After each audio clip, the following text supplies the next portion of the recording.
So then, we are back with more understanding from the time of the second tabernacle services that we find in the Aramaic English translation of the word. This translation comes from the original manuscripts of the prophets of the Tzayelic lineage. So then we can understand the time of the end, Yeshayahu the prophet that was then obviously rejected by his people then during his time.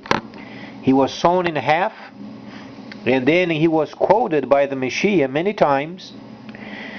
And then the Messiah explained then the time of reduction within the time of the restoration, so then we would be prepared for the autumn feast. Like it or not, the world has to be synchronized with the Creator's calendar, prophecies, and the world should have its end in the next 20 years, very maximum. Per the understanding of the prophecy comes then 20 years maximum. But then, what has the Messiah said regarding then salvation, tabernacling, and also broad is the way leading to destruction? What has he indicated regarding then broad is the way leading to destruction? The Messiah was explaining the very precise understanding of tabernacling and nothing else.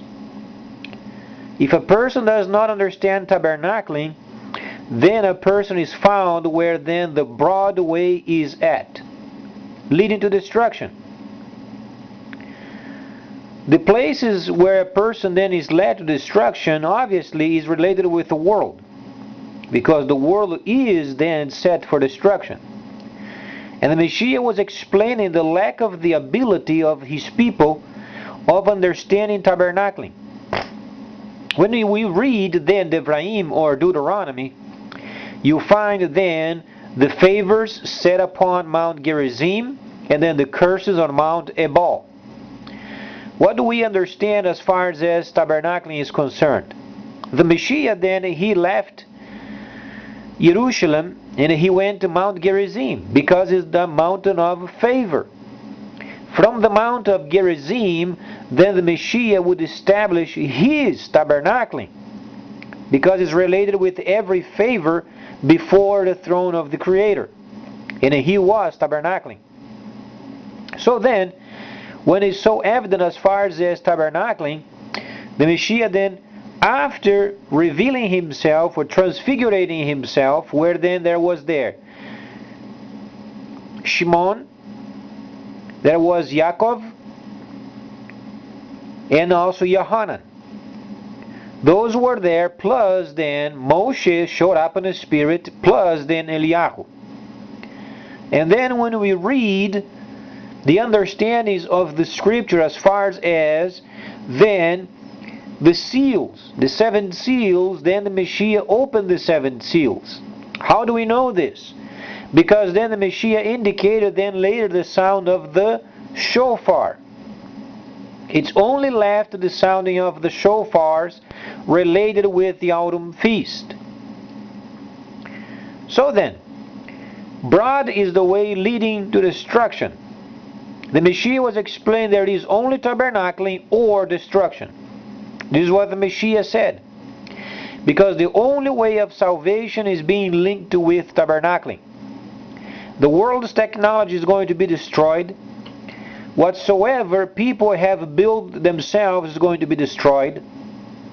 And the only section of the world is going to survive is the relationship with tabernacling. That's why the Messiah said very precisely, broad is the way leading to destruction. So then, when a person begins to understand, and then, could the Messiah be so restricted?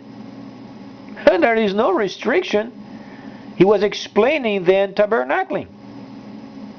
As far as the path, the straight path and so on and so forth, what he was trying to say was the path of the original plan, the plan of salvation or tabernacling. But then the world was experienced more than 1,000 years of lack of tabernacling. The natural understanding is the New World Order, then later ended in 2009. And then we find ourselves during the time of restoration, where then the Messiah then and his holy cities then are returning, where the world once again understand the world must come out of the way leading to destruction.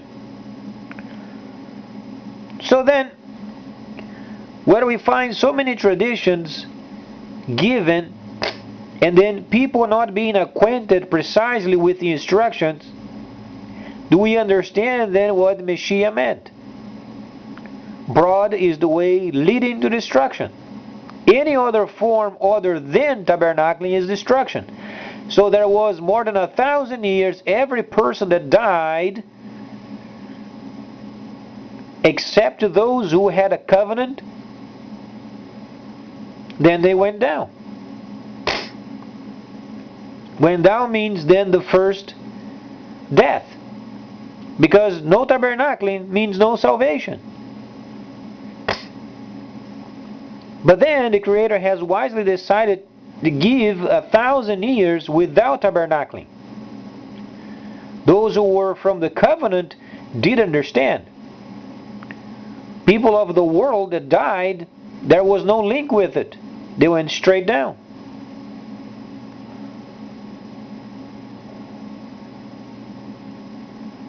No tabernacling, no salvation. That's why the Messiah said, broad is the way leading to destruction.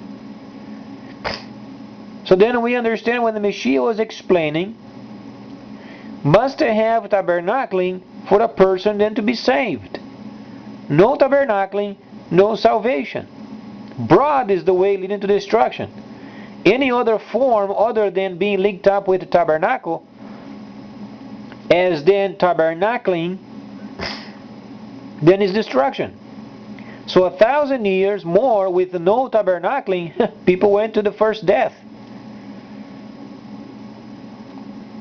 So let's understand then what the Messiah has said, because no tabernacling, no salvation in this world, this globe where we find ourselves in, it is contaminated.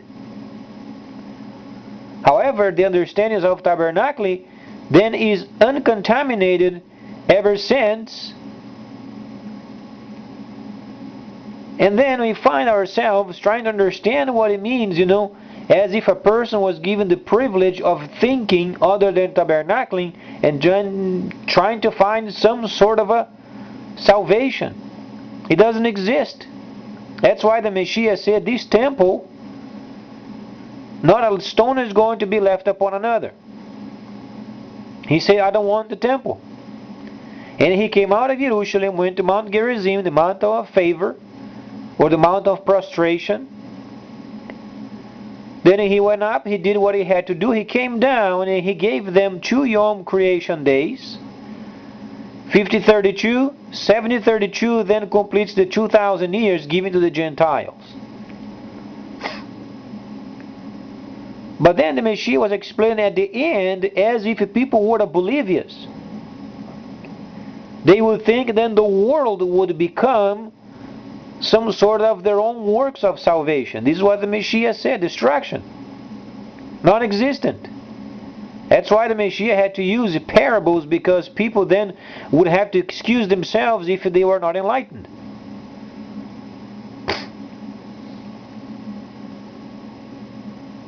So other than what was taught on the instructions, as far as the holy mikras or the holy feasts, and those must be linked with tabernacling, then those are it. If a person does not want to do it, then a person is not saved. There is no mid-term. But then the Creator gives some time for the person to realize they have to make choices on their own to get rid of the world in themselves and then come to the Messiah as tabernacling. The world is condemned. The Messiah came to save the people via tabernacling. That's why the plan, he said in 23rd chapter of Metichiahu, whatsoever Moses told to do and observe, these do and observe, because the Messiah was taking us charge of the Holy of Holies. He was continuing on with the second tabernacle services. And we are away from tabernacling for more than 1,000 years. So do you think people would understand overnight what it means tabernacling? No, they're going to do the same mundane situations. That's why the Messiah said. In Luke, then, at the time of the end, as it was during the time of Noah, people would be giving relationships, and then would be doing trade, and would buy a barn, and would buy a dog, and would buy a cat.